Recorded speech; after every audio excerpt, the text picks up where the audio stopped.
This is a great time to be doing innovation because the tools of innovation are so much better. You know, I worked weekends, I didn't believe in vacation, and so I really pushed people to work hard. Well, I think throughout our history, we wake up every day knowing that in the business of technology, you have to think about what are you missing? What is the research or customer feedback that you should be paying more attention to? Top 10, I got a top 10. Got my motivation high for my top 10. Gotta learn from the wise women and men all my life. Like na na na na. For my top 10, top 10, top 10, na na na na. This one's for my top 10. Need motivation? What's a top 10 with the Believe Nation? Hey, it's Evan Carmichael, and this channel was created to help you overcome the #1 challenge that is holding you back, a lack of belief in yourself. You watch these videos because you know there's something more inside you too. You have Michael Jordan level talent at something. So get ready to work hard, be patient, and be optimistic with Bill Gates and my take on his top 10 rules of success to give you the confidence, motivation, and belief that you need. Enjoy. Okay, let's kick it off with rule number 1, make sacrifices. I think you can worship and mythologize the idea of working extremely hard. For my particular makeup, I mean, it really is true that I didn't believe in weekends, I didn't believe in vacations. I mean, you know, I knew everybody's license plate, so I could tell you over the last month when their car had come and gone from the parking lot. So I don't recommend it. I don't think most people would enjoy it. Once I got into my 30s, I could hardly even imagine how I had done that. Because by then, some natural behavior kicked in, and I loved weekends, and you know, my girlfriend liked vacations, and that turned out to be kind of a neat thing. Now I take lots of vacations. I mean, my 20-year-old self is so disgusted with my current self. You know, I was sure I would never do anything but ride and coach. You know, now I have a plane. So it's very much counter-revelations have taken place at high speed. But yes, it is nice if during those first several years, if you have a team that's chosen to be pretty maniacal about the company. And how far that goes, you should have a mutual understanding so you're not one person expecting one thing, another person expecting another thing.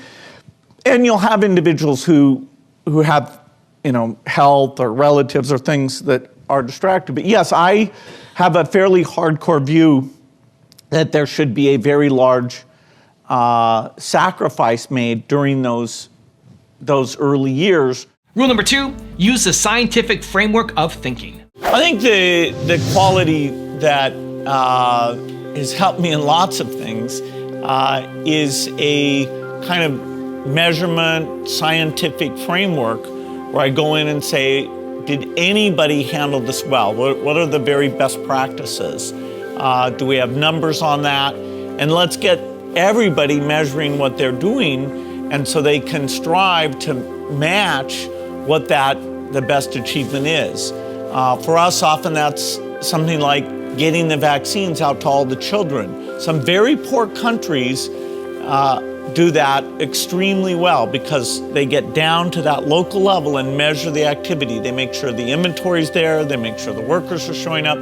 So for me, I always look at how can we do better measurement and use that to drive the very best practices. Rule number 3, invest in what you do best. You don't see another business. You're not going to get in the movie business. You're not going to get in the banking business. You're not going to get in the automobile business. You're not going to go with Warren and get in the insurance business. There's no business out there that you say, this is so attractive, the return is even greater than it is pouring more money into Microsoft. We're a software company. You know, what we do well, what we love, what we know is building great software. We did make some minority investments in other companies, some cable, other telecommunications. Some of those did okay, some did less than okay. And so, you know, that was a bit of a lesson to us, but we never took control of anything in that space because what we know how to manage and develop and really pursue a vision in is strictly software. Rule number 4, keep a high pace of innovation. Well, I think throughout our history, we wake up every day knowing that in the business of technology, you have to think about what are you missing? What is the research or customer feedback that you should be paying more attention to? And how do you keep that pace of innovation very, very high? How do you make sure you're hiring the very best people? And that kind of focus has helped drive us forward through all the milestones the company has had. Certainly the internet is a great example of that. We had to tear up our plans and step back and say, well, how do we really embrace all that's good about the internet and recognize some of the shortcomings and make sure we're leading the way in reducing what has held people away from the internet. Also, if you want to have more confidence, check out my 254 series. It's free. The link to join is in the description below. You really have to believe the internet's going to be mainstream. A lot of people are going to get out there and use it. Rule number 5, use modern age tools. If you were 20 years old today and you wanted to start a new company, drop out of Harvard, what company or what area would you want to start it in? Well, this is a great time to be doing innovation because the tools of innovation are so much better. There are lots of things in biology that are very interesting. There are lots of things in energy that are interesting. Given my background, I would start an AI company that whose goal would be to teach computers how to read so that they can absorb and understand all the written knowledge of the world. That's an area where AI has yet to make progress, and it will be quite profound when we achieve that goal. Rule number 6, be financially conservative. Have you come to this conclusion that we are doing the thing we ought to be doing, and there's no way for us to go spend this money that makes sense to me? Well, I'd say we're very proud to have been financially conservative throughout our history. And that's included not having debt, having enough of a cash balance, that even in tough times for the industry, we can maintain our long-term research agenda. And so we can pursue ideas through the cycles that our entire business goes through. Now, we've taken some of our profits and done stock buybacks. Right. We're one of the, over the last year, I think one of the 2 or 3 biggest buyers of our own stock. We are looking at some acquisitions that sometimes are done on a cash basis. And the board is very careful to make sure that we're smart about financial management. Rule number 7, work hard. Your early days, you described yourself as a nightmare boss. Those are your words, not mine. Was your work ethic just very different to everybody else's? I was fanatical in my 20s. Helping Microsoft lead the way in software was the only thing that I really focused on. So, I worked weekends, I didn't believe in vacation, and so I really pushed people to work hard. Did you? And I was still learning how to manage people, particularly the different skill sets, the sales people, the accounting people. And so, I fortunately, I think I'm a little bit better now. Rule number 8, develop your communication skills. Yeah, it was fun when we got to know each other. We would be traveling around Lagos, where the traffic gives you lots of time to sit and talk sometimes. And, I'd be showing Aliko my charts about, hey, Sokoto has a pretty low vaccination rate, and Kano needs to do this.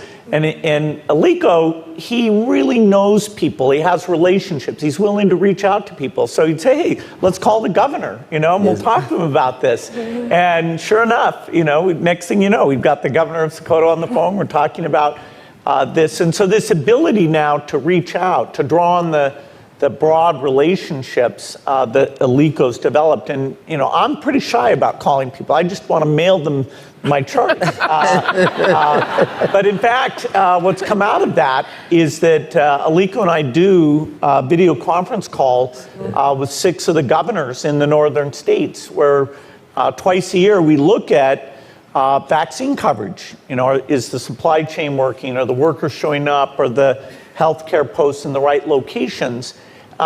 And it's a big challenge, but really drawing on Aliko communication skills and the fact that he's not afraid to call anyone, everyone he wants to talk to him, it's been phenomenal. Rule number 9, be patient. And so I get to, when I say, okay, we're going to build a TB drug team, we're going to build a TB vaccine team, we're going to build a, kill all the mosquitoes in the world, gene drive CRISPR team. I get to, in terms of how we fund that, organize it, how many locations, do we wait till they have this result before we scale it up? I get to use the same, or 80% the same type of thinking that I exercised in terms of, okay, let's go do Windows, let's go do Excel. So it's backing engineers, it's getting a sense of the team, what needs to be added to that team, or the IQs on the team adding up as opposed to subtracting from each other. And it's very comfortable because the most intense period of Microsoft was where these teams were about size 30. And for our diseases, typhoid, rotavirus, there's a lot of diseases that hopefully you'll never hear of again, most of which don't exist here in the US. But so it is very, very similar. It takes a decade generally from start to finish. The AIDS vaccine, actually, we're on year 14, and it'll probably be another 8 to 10 years before that one is completely done. So some take as long as 20 years because there's many dead ends and you have kind of a portfolio of approaches. But yes, I feel like my working with governments, hiring smart people, managing teams, it did prepare me well for this very operational organization that's a lot like a business, except that our profit is lives saved as opposed to a monetary measure. And rule number 10, the last one before a very special bonus clip, is be optimistic. How do you retain your optimism? It's great that people are worried about the problems because they require action. Even take inequity. Globally, inequity is down. That is, the poor countries are getting richer faster than the richer countries are getting richer. Right. The bulk of humanity lives in middle-income countries today. If you go back 50 years, there were very, very few middle-income countries. It was pretty bimodal, where you had India and China, Africa were poor, and then Europe, US, Japan starting to be fairly well off, and not much in the middle. But today, China's at the high end of middle income, India's at the low end of middle income, Brazil, Indonesia. It's a phenomenal story. And the ability of science to solve problems, clearly in the case of heart disease and cancer, we'll make a lot of progress. Some of the more chronic diseases like depression, diabetes, I'm optimistic. Even obesity, we're gaining some fundamental understandings of the microbiome and the signaling mechanisms involved in these things. So yes, I am optimistic. It does bother me that most people aren't optimistic. And, so one of us is wrong and one of us is right. Now I have a special bonus clip from Bill Gates on how to always give back that I think you're gonna enjoy. But before that, it's time for the 3-point landing questions. Let's go from just watching a video to taking action. Here we go. Question number 1, where do you need to be more optimistic? Number 2, where do you need to be more patient? And number 3, how can you better invest in what you do best? And if you made it this far in the video, I wanna celebrate you. Give me a hashtag believe down in the comments as well. Should we be giving back as early as possible? Should we be compounding value in our companies? How do you think about hybrid model? Well, I'm always trying to convince companies that they should do employee giving, payroll deduction, have nonprofits come in and talk. It used to be that people would structure that around the United Way campaign. Now you can still do that, but a lot of people sort of create their own. But I think having the company, kind of different parts of the company compete to be the most generous and sit and learn about, there's a lot of people who are in tough situations that it's easy to forget when you work in these companies. I think that's good for the the company. I also think the founders, even though you're not going to have a lot of liquidity, the idea of picking one local cause that you're engaged with, sometimes with your spouse, sometimes not necessarily. So you start down that learning curve, like, okay, pick a charter school that you go by and get to know the people who are at that charter school and what their challenges are. Go to the local public school, or there's dozens of other things. I think it doesn't work well to just do your company and then think, okay, where are these needs? Because you won't, the fact that it's so different, that is, there's no market signals, and the expertise about measuring things is very different, you'll have a hard time doing it. So like Mark Zuckerberg, he's starting his giving at a much younger age, in his early 30s, where I did my pilot giving in my late 40s, and then moved into the serious giving relative to the amount I had, not until my 50s.